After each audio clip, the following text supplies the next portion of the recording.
জান্নাতের নিম্ন পর্যায়ে যারা থাকবে তারা কি জান্নাতের থেকেও আফসোস করবে? কথাটা কতটা সত্য? খুবই দরকারি এবং প্রয়োজনীয় একটি প্রশ্ন।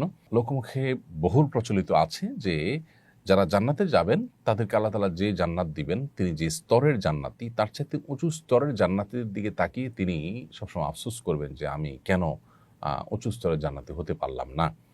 এই লোকমুখে প্রচলিত কথাটি সঠিক নয় এবং কোরআন এবং হাদিসের কোথাও জান্নাতীদের এই জাতীয় কোনো আফসোস হবে এ মর্মে কোনো কথা কিন্তু বর্ণিত হয়নি। এরকম আফসোস নিয়ে যদি জান্নাতে থাকে তাহলে সেক্ষেত্রে জান্নাতের সুখটা তো দুঃখে পরিণত হবে এবং কষ্ট তাকে কুরে কুরে খাবে।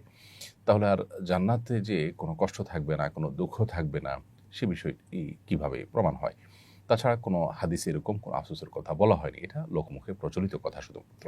জান্নাতীরা নিজের অবস্থান নিয়ে তার চাইতে উঁচু স্তরের জান্নাতের দিকে তাকিয়ে আফসোস করার কথাটা সঠিক নয়। তবে একটা হাদিস তাবরানীতে মুআয ইবনে জাবাল রাদিয়াল্লাহু তাআলা থেকে বর্ণিত আছে যে নবী করিম সাল্লাল্লাহু আলাইহি ওয়াসাল্লাম বলেছেন, জান্নাতীরা একটা আফসোস করবে, সেটা হলো যে তার জীবদ্দশায় পৃথিবীতে থাকাকালীন সময়, বেঁচে থাকাকালীন সময়ে যে সময়গুলো আল্লাহর জিকির ছাড়া কেটেছে, সেই সময়গুলো নিয়ে তাদের আফসোস হবে কিছুটা। যদি সেই সময়গুলো আল্লাহর জিকিরে কাটাতে পারতাম, আল্লাহর স্মরণে কাটাতে পারতাম, নেক আমলের মধ্যে কাটাতে পারতাম, তাহলে আজ আরও বেশি আমি আল্লাহর কাছে সওয়াব এবং বিনিময় লাভ করতাম।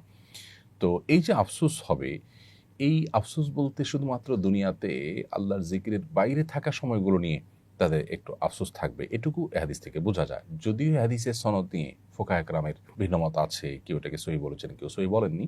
যদি সহিহ ধরেও নেওয়া হয় তাহলে সেক্ষেত্রে ফয়জুল কদির সহ অন্যান্য হাদিসের ব্যাখ্যা গ্রন্থে হাদিসের ব্যাখ্যায় মুহাদ্দিসিনে কেরাম শারে হাদিস বা হাদিসের ব্যাখ্যা তখন বলেছেন যে এর মানে হলো যখন হিসাব নিকাশ চলবে, যখন জান্নাতে প্রবেশের আগের যে স্তরগুলো মানুষ অতিক্রম করবে, তখন মানুষের মধ্যে এই আফসোসটা কাজ করবে।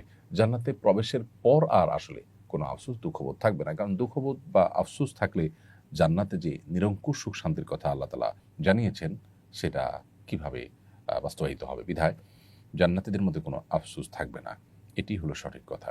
এরপরে প্রশ্ন করেছেন কৃষিবিদ হোসনে আরা খাতুন, আপনি লিখেছেন, বাবা মায়ের অমতে বিয়ে করা সন্তানকে অফিসিয়ালি ত্যায্য ঘোষণা করা হয়েছে। কয়েক বছর পর বাবা মা ফোনে যোগাযোগ করেন, কিন্তু ত্যায্য করার বিষয়টা সমাধান করেন না। যাকে ত্যায্য করা হয়েছে তার এখন করণীয় কি, যোগাযোগ রাখা উচিত কিনা? প্রথম কথা হলো যে সন্তানকে ত্যায্য করার এই বিধান শরিয়া সমর্থন করে না। অর্থাৎ শরিয়া দৃষ্টিকোণ থেকে কোনো রক্ত সম্পর্কে আত্মীয়কে আসলে ত্যাগ করা যায় না।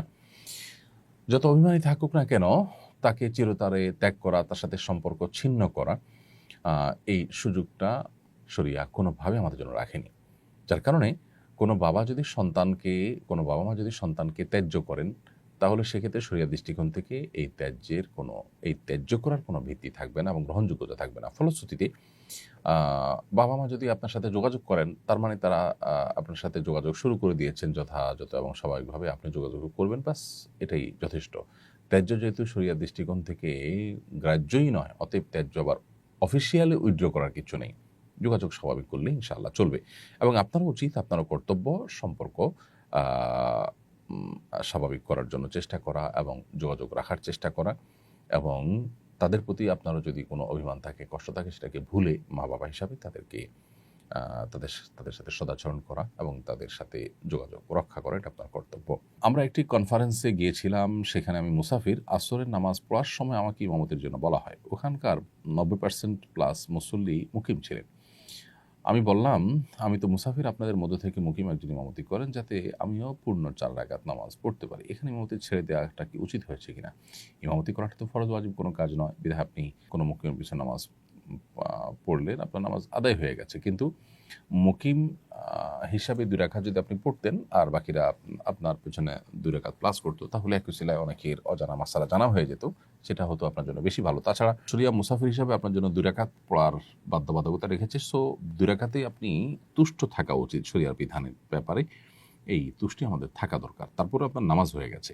এরপর তাশরিফ আরিয়ান আপনি লিখেছেন, আমাদের ওয়াশরুমে ভেন্টিলেটরের উপর শালিক পাখি বাসা বেঁধেছে। অনেক ভয় লাগে যদি সাপ আসে, আর সন্ধ্যায় শালিক পাখির দুর্গন্ধ ছড়ায়। এই জন্য আজকে বাসাটা ভেঙে ফেলেছি। আমাদের কি এতে কোনো গুনাহ হবে কিনা? ক্ষতির আশঙ্কা থেকে যেহেতু আপনি বাসা ভেঙেছেন, সো এটা আপনার জন্য গুনাহের কোনো বিষয় হবে না। কোনো পাখি, কোনো প্রাণী যদি আপনার উপদ্রবের কারণ হয়, আপনার বিপদের শঙ্কা তৈরি করে, তাহলে তার বাসা ভেঙে দেওয়া বা তাকে সেখান থেকে সরাই দেওয়া, কিংবা উপদ্রবের কারণ হলে, নিয়মিত আপনার জন্য কষ্টের কারণ হলো বা আপনার জন্য বিপদের কারণ হলে সেটা কে মারাও শরীয়তে আপনার জন্য নাজায়েজ নয়। আপনার নিজের প্রয়োজনে তার বাসা ভাঙাটা আপনার জন্য গুনাহের কাজ হয়নি ইনশাআল্লাহ বিদিনিল্লাহ। আল্লাহ তাআলা আপনাকে এর জন্য গুনাহগার এর তালিকাভুক্ত করবেন না। আমার একজন আত্মীয় মসজিদে নামাজ পড়ে না, কারণ ইমামের পড়া শুদ্ধ হয় না, বাড়িতেই পড়ে। এ ব্যাপারে কিছু বলুন। বনকলি আক্তার, আপনার যে আত্মীয় মসজিদে নামাজ পড়ছেন না, ইমামের পড়া শুদ্ধ নয় এই অজুহাতে তিনি সঠিক কাজ করছেন না। কারণ প্রথমত ইমামের পড়া শুদ্ধ না হলে দেখতে হবে যে শুদ্ধতাটার মাত্রা কতখানি, মানে অশুদ্ধতাটার মাত্রা কতখানি। যদি এমন হয় যে নামাজই সহি হয় না, তাহলে সেক্ষেত্রে এই নামাজ অবশ্যই পড়বেন না, কিন্তু বিকল্প ব্যবস্থা করবেন। হয় ইমাম পরিবর্তন করার জন্য উদ্যোগ নেবেন, আর এই সময়ের মধ্যে যতক্ষণ পর্যন্ত ইমাম পরিবর্তন না হয় ততক্ষণ পর্যন্ত অন্য কোনো মসজিদে জামাতের সাথে নামাজ আদায় করতে হবে বা অন্য কোনো ইমামের সাথে নামাজ আদায় করতে হবে। বাড়িতে পড়বেন শুধুমাত্র তখন যদি বিকল্প কোনো মসজিদ না থাকে, তাহলে সেক্ষেত্রে তারপরে সেটা জামাতের সাথে আদায় করা উচিত। এজন্য তার এই কাজটা ভুল কাজ। আর যদি ইমামের কেরাতের অশুদ্ধতাটা সেই পর্যায়ে না হয় যে নামাজ সহি হয় না, তাহলে সেক্ষেত্রে ওই ইমামের পিছনে নামাজ পড়তে হবে। তারপরেও জামাত ত্যাগ করা বা বাসায় একা একা নামাজ পড়া উচিত হবে না। আমি কাঁচামালের দোকানে কাজ করি, আমাকে মিথ্যা কথা বলতে হয়, কালকের মাল আজকের বলে বিক্রি করতে হয়। আমার করণীয় কি? মিথ্যা না বললে চাকরি চলে যাবে।